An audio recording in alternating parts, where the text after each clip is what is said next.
ایک صحابی کا پیغام آیا ان کی بیگم کا کہ وہ مر رہے ہیں لیکن کلمہ نہیں پڑھا جا رہا.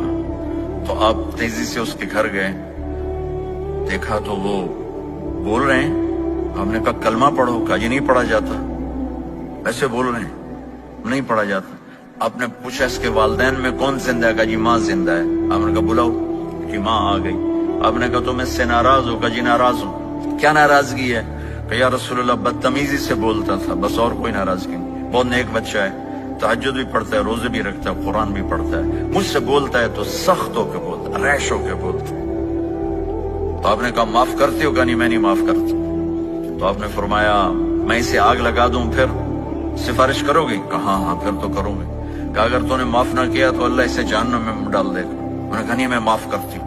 جب ماں نے کہا میں معاف کرتی ہوں, آپ نے کہا کلمہ پڑھو, تو اس نے کہا لا الہ الا اللہ, اور اس کی جان نکل گئی.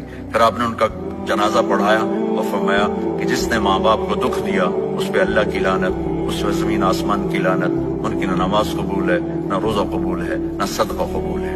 تو مجھے آپ اکثر نوجوان نظر آ رہے ہیں, آپ فیملیز والے ہیں, اپنے ماں باپ کو عزت دیں, اپنے ماں باپ کے پاؤں دھو کر پئیں, ان کی دعا لے لیں. وہ دعا آپ کو کہاں سے کہاں پہنچا دے گی. ماں باپ کی دعائیں وہ کام کرتی ہیں جو نہ امریکن ڈالر کرتا ہے, نہ کینیڈین ڈالر کرتا ہے, نہ برٹش پاؤنڈ کرتا ہے, نہ پاکستانی ہندوستانی روپیہ کرتا ہے.